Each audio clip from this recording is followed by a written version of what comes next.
This is a classic clip that y'all are getting ready to see. A classic clip. Listen to how she denies. So she's getting ready to be asked. And look at how Charlamagne asked the question. Look at how Charlamagne asked the question. And I got to get on Charlamagne too and name drop real quick. So I spoke to Charlamagne earlier today. I can't be too hard on him because I didn't address it directly to him. But I told him I was getting ready to review this. Listen to how Charlamagne asked this question and how he kind of tries to just listen.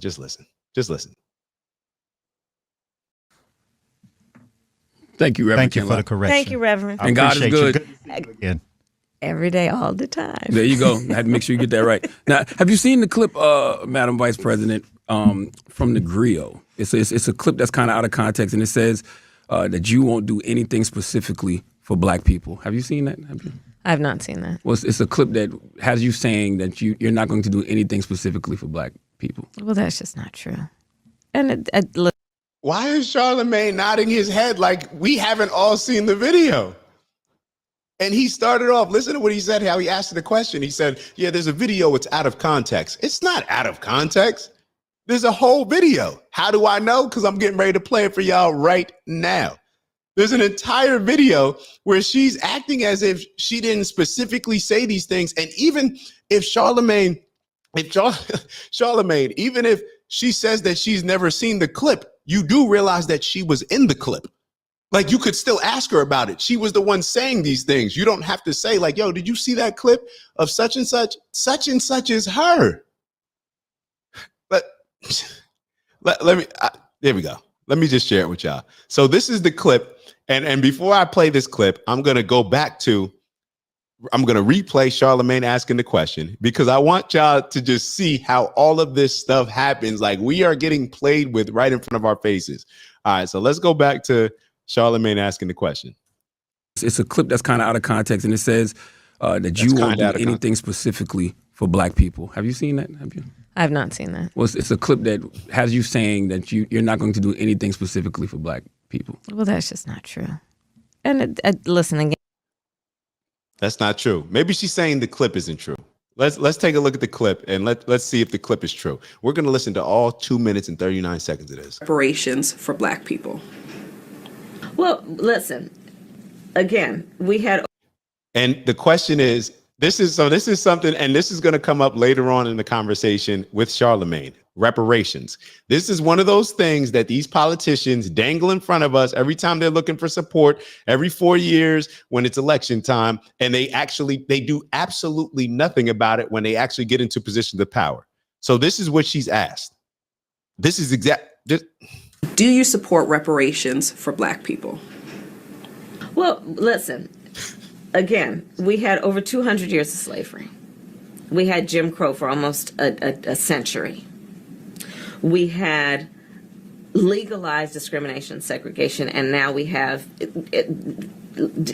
segregation and discrimination that is not legal but still exists and is a barrier to progress. We have disparities around housing. We have disparities around education. We have disparities around income. And we have to recognize that everybody did not start out on an equal footing in this country. And in particular, Black people have not. And so we have got to recognize that and do something about that and give folks a lift up. That's why, for example, I'm proposing the LIFT Act. Give people who are making $100,000 or less as a family a tax credit, which will benefit and uplift 60% of Black families who are in poverty. That's not anything. That's not reparations, bro. Yo, you putting a policy in play. And let me be clear. I'll be totally honest. Do I think we deserve reparations? I don't know. Yeah, cool. Yeah, depending on if the country, I'm sure if the country stands on certain principles and they know they violated a particular group, does the country have an obligation to make those things right? I don't know. I'm being totally honest. Also, my mindset with reparations, please do not give us money. Please do not give us money. And the reason why please do not give us money, because it's only going to make the gap even wider. You give our issue, we need reparations as far as repairing our mindsets. If you gave Black people right now, the Black community, a certain amount of money, all that would do is that money wouldn't even last an hour in the Black community and would go out and support all of these other businesses of different communities. Those companies would make more money. We'd give up our money. Gap gets even bigger. And there's more inflation. So therefore, the money that we just spent, now we got the same money because we already gave up that money. And now things are costing more because of inflation. So now our dollars doesn't even have the same power. So that's my mindset. People could say that's Uncle Tomish. I don't care. If you give Black people money, the same thing that happened when Black people received money during COVID is going to happen now. We need to repair our mindsets. We need to repair our habits. We need to figure out a way to shift our culture so we're not just doing irresponsible things when it comes to finances. That's first and foremost. So I'm just saying all that. I'm not trying to give y'all a lecture on reparations. I'm just saying all this to say, I don't care if Kamala just stands up and says, we're not doing reparations. It's never going to happen. I supported RFK Jr. RFK Jr. was very clear in explaining it. Like, look, people could say all these things, reparations. I just can't see it happening. I can't see it passing all of these different channels that it would need to pass through in order for it to become a substantial thing. Okay, cool. I appreciate the honesty. But let's be very clear. Giving people money who have terrible spending habits, who don't have financial literacy, is only going to make the businesses and corporations more money and make the people that are in poverty that have the bad spending habits even worse off. Even worse off. So the issue that I have when it comes to Kamala is just stand on something. If you don't think Black people should get reparations, then say that. People can respect that. And this is what Democrats are not realizing. They think it's like they're talking to us. You ever have somebody talk to you like you're a child? And it's like, yo, you're I'm taking this as disrespectful. Like, I don't care what your intentions are. Like, you're trying to, like, what's the term that everybody always use? You're the term that you're gaslighting me. You know, I feel like, yo, like, are you trying to play me? Like, you're talking to me like I'm stupid. You're talking to me like I'm slow. I'm going to take offense to that. This is what the Democrats do. They don't understand that, yo, you do not have to pacify us. You do not have to baby us. Just tell it to us. Just tell it to us straight. Be real with us. If you can't deliver on something, say you can't deliver on it. If you're not with it, if you don't agree with it, tell us you don't agree with it. Tell us the reason why. And even if we disagree with it, we can still respect the fact that you were honest enough to stand on it and let us know exactly how you feel about it. This is why people are drawn to Trump. This is why people are drawn to Trump. Think about what we've had the last 50, 60 years when we've just been consistently voting for the Democratic Party. What we've had are just lies and lies and lies told to us. So therefore, we have such a low bar of people, of the things that we're looking for people that we want to support. The low bar is like, yo, you could tell me you hate me. You could tell me you love me. Just be honest. You could tell me you don't mess with me. You could tell me you're not going to do anything for me, but at least just be honest to me. And people receive that and respect it in a different way compared to what they're doing. She's flip-flopping on everything. I have countless videos probably that we won't even get through today, just showing whether it's fracking, whether it's oil, she just flip-flops on everything. We just showed videos of Barack Obama, Joe Biden, Nancy Pelosi talking about building a fence to keep migrants out. And then they're criticizing Donald Trump for wanting to build the wall when they all supported it. It's all the flip-flopping is that we don't agree. And this is the problem. When you don't stand on principles, they just stand on pleasure. They don't stand on principles. They try to please a particular group. They try to finesse you, not with anything with substance, but with symbolism and just like, what do they say? Sing you sweet nothings or whatever. I don't even know what that means. Maybe it applies, maybe it doesn't. But all they try to do is talk sweet things to our ear without actually expecting to actually live up to those things that they're saying. And they think that we should just give them their vote. Why? Because that's what our parents have done. That's what our uncles have done. That's what the people that grow up in our communities have done for the last 50, 60 years. And they're not realizing that we are no longer that. We are no longer that. Let's keep going. I apologize. So by default, it affects Black families, but there's not a particular policy for African Americans that you would explore? But no, if you look at the reality of who will benefit from certain policies, when you take into account that they're not starting at the same place and they're not standing. And shout out to Vice. We got a new person in the building. Always got to celebrate the new people in the building. So Vice said it would definitely create tension among people in the same neighborhoods. Black on black. Yeah, it's when you it's like giving a group of savages something else to fight over. It's not gonna change anything. It's not. It's only gonna make things worse until we change our mindset.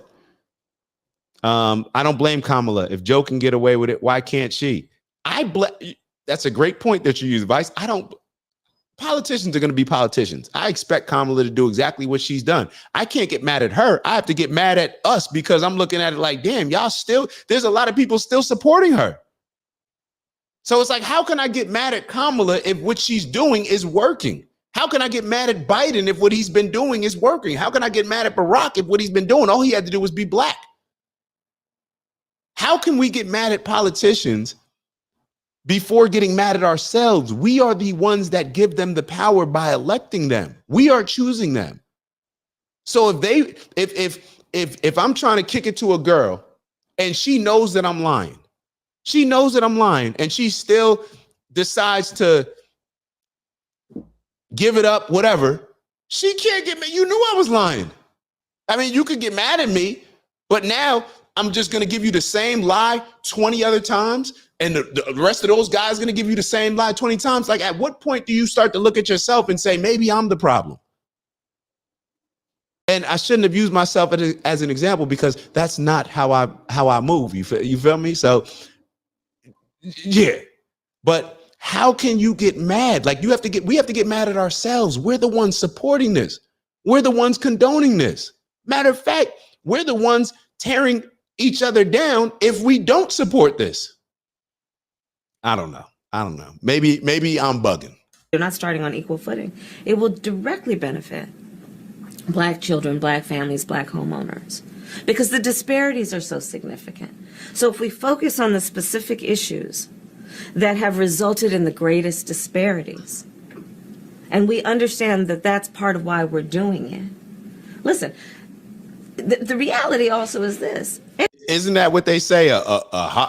What is this that they say about a rising tide lifts all ships, right? That's what she just. Any policy that will benefit Black people will benefit all of society. Let's be clear about that. Let's really be clear about that. So I'm not going to sit here and say I'm going to do something that's only going to benefit Black people. That's the clip that Charlamagne's referring to that he said was taken out of context. Is anything that she just said taken out of context? We just had a whole 2 minutes before she even said it. What was taken out of context? The answer, the question was very clear. How do you stand? Where do you stand on abortion? I mean, where do you stand on abortion? Where do you stand on reparations? She just gave 2 minutes of context before she actually said what she just said, which I'll play again. Clear about that.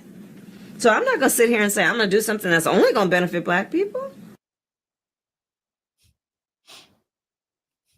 So I'm not going to sit here and say I'm going to do something that's only going to benefit Black people.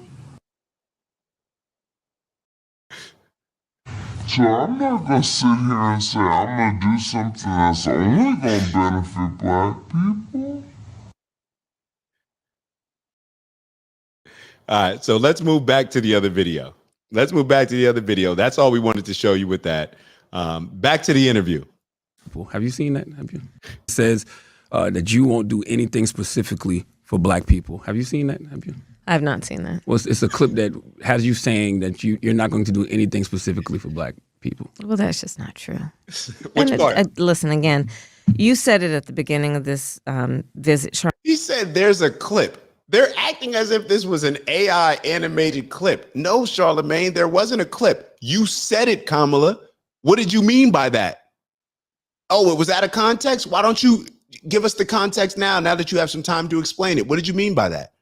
Like, come on, Charlamagne, damn. Charlamagne, one of the biggest challenges that I face is mis and disinformation. Mm-hmm. And it's purposeful.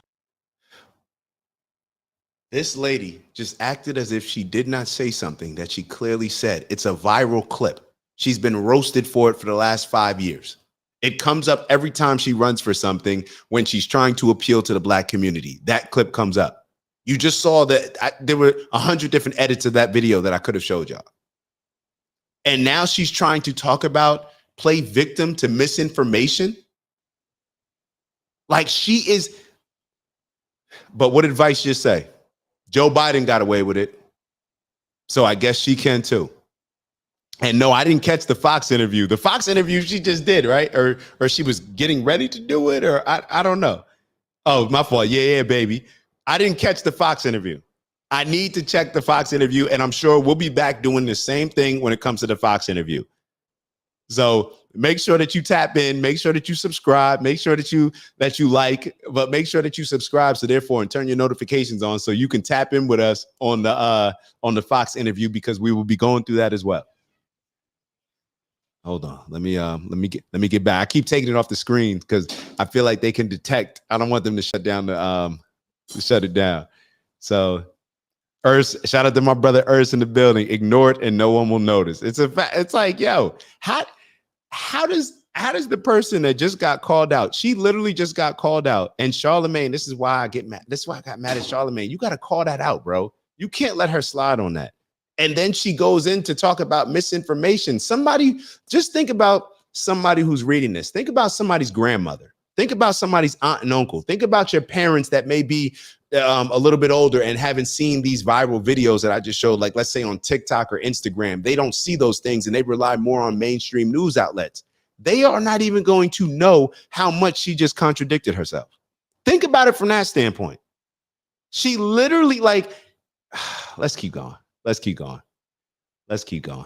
Life is amazing. No matter how bad these interviews get, no matter who wins, let's just never forget that life is amazing. Life is amazing. No matter who wins, we're going to win regardless. Let's be clear on that. Urs wrote, she's paying big money for these spotlights. She controls Final Cut. Yo, so Urs and I were having a conversation, and I think it's important to bring up. Did you know that, and Urs, correct me if I'm wrong, because I may be saying this incorrectly, that they pay, like when she went on The View, they pay, I want to say hundreds of thousands of dollars to The View to get on that show. So therefore, it's what does Queez always say? Follow the money. Follow the money. Let's keep going. Let's keep going. Because it is mis and disinformation. Visit Charlamagne. One of the biggest challenges that I face is mis and disinformation. Mm-hmm. And it's purposeful because it is meant to convince people that they somehow should not believe that the work that I have done has occurred and has meaning. All right, we're not going to stay there. We're going to move to 17 minutes and 20 seconds. Ask him. I'll tell you what it is. Look at Listen to her talk about Donald Trump. It's Dak. Just want to thank you for checking out our video and visiting the OG Network. If you enjoyed the video, please make sure that you give us a like.